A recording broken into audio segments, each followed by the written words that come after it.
Topic name है हमारा Mendelian inheritance. जरा ध्यान दीजिएगा, स्पेशली ग्रेगर जॉन मेंडल, ठीक है ना, इनको हम फादर ऑफ जेनेटिक्स कहते हैं। स्पेशली इनका जो जन्म था वो ऑस्ट्रिया के हेजेंडॉर्फ के सिलिशियन नाम के एक छोटे से गांव में हुआ था। स्पेशली जो मेंडल सर थे, इन्होंने अपना जो एक्सपेरिमेंट किया, ओके, वो Pisum sativum edible P plant, जिसको आप नॉर्मल मटर का मीठा पौधा जो होता है, मटर खाए हो ना, उसकी बात ही कर रहे हैं। स्पेशली इनका जो एक्सपेरिमेंट था, ओके, उस पेपर का नाम था specially experiment in plant hybridization, ठीक है ना, जो कि 4th वॉल्यूम में छपा था। कहां पर?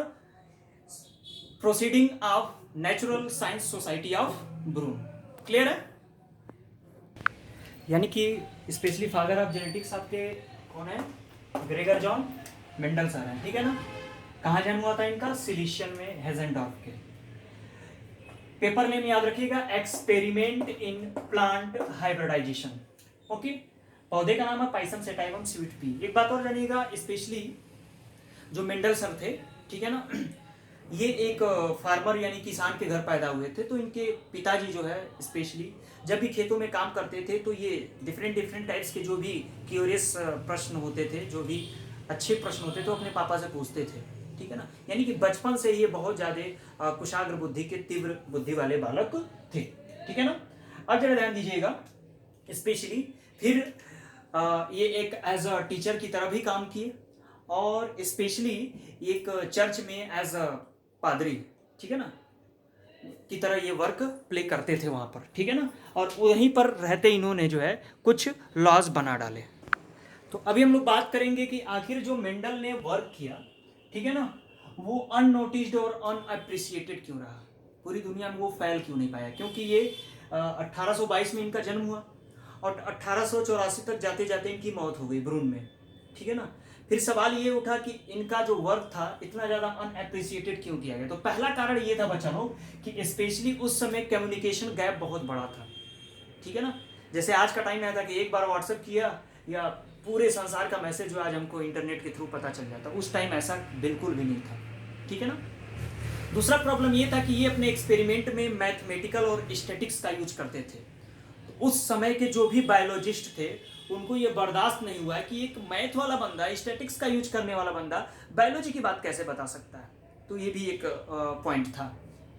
तीसरा रीजन स्पेशली ये था, ठीक है ना, कि उस समय आज के टाइम का तो इंटरनेट था नहीं कि इतना शानदार वाला इंटरनेट हो कि तेजी से चीजें एक जगह से दूसरी जगह फैल जाए।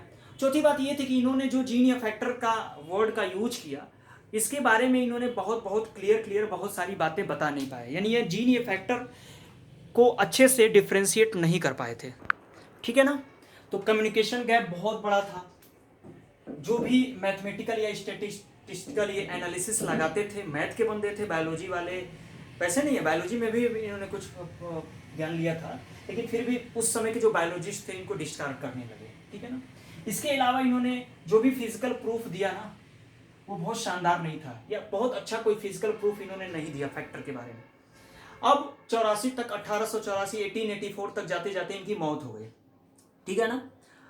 और इन्होंने जो एक्सपेरिमेंट किया था उसके बारे में किसी दुनिया वाले को कोई पता नहीं था, ठीक है ना। सन 1900 में 3 साइंटिस्ट आए, कार्ल करेंस, ह्यूगो डुब्रिज और टेशर मैक, जिन्होंने गड़े मुर्दे को उखाड़ा, यानी वापस इन्होंने मेंडल के एक्सपेरिमेंट को दोहराया और फिर से दुनिया को यह बताया कि मेंडल सर ही क्या हैं? Father of genetics.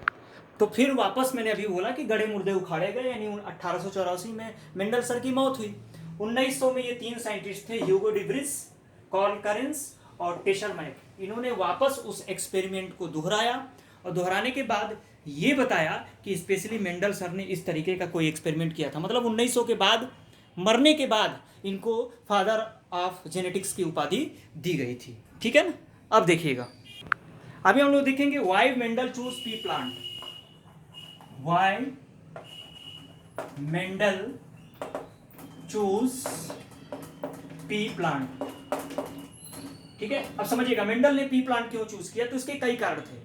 पहला कारण ये था कि पी प्लांट जो है 7 कंट्रास्टिंग कैरेक्टर रखता है, 7 contrasting character. Contrasting character means एक दूसरे के बिल्कुल विपरीत। जैसे एक फूल खिलता था वायलेट कलर का तो दूसरा खिलता था व्हाइट कलर, एक दूसरे के बिल्कुल विपरीत। कंट्रास्टिंग का मतलब क्या है? बिल्कुल अपोजिट। जैसे मैं व्हाइट कलर का पैंट पहनूं और ब्लैक कलर का शर्ट, बिल्कुल अपोजिट। या व्हाइट कलर का शर्ट पहनूं, ब्लैक कलर का पैंट। अच्छा, मैं ब्लू पैंट पहनूं और ब्लैक शर्ट पहनूं, तो ये कॉन्ट्रास्टिंग नहीं है। तो कॉन्ट्रास्टिंग मतलब बिल्कुल अपोजिट।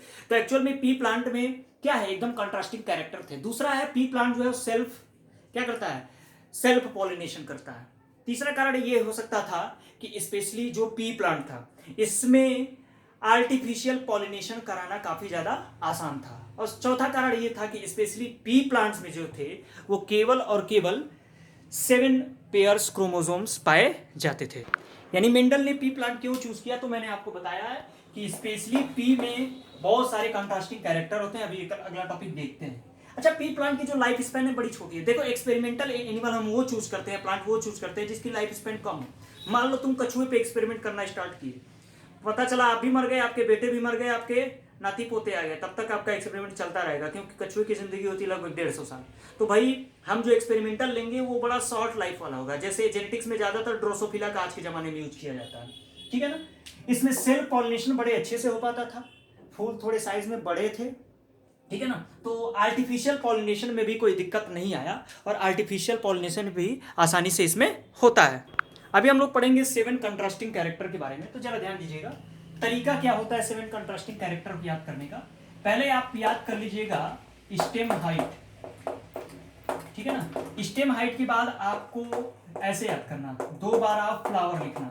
क्या लिखना, 2 बार फ्लावर, 2 टाइम ऑफ सीड लिखना, और 2 टाइम ऑफ पोड लिखना, ठीक है ना।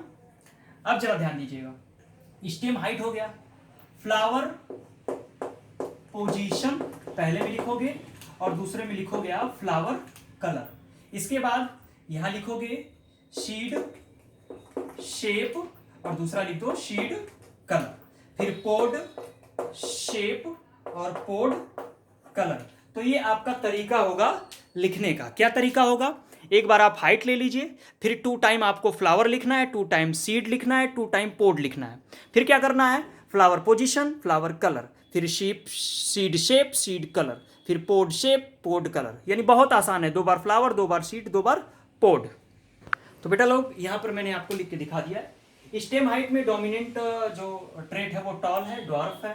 फ्लावर पोजीशन एक्सियल, जरा देखिएगा, अगर फूल जो है वो किनारों पे ऐसे खिले तो एक्सियल है, और अगर फूल एकदम टर्मिनल पे खिले सबसे ऊपर तो ये टर्मिनल होता है।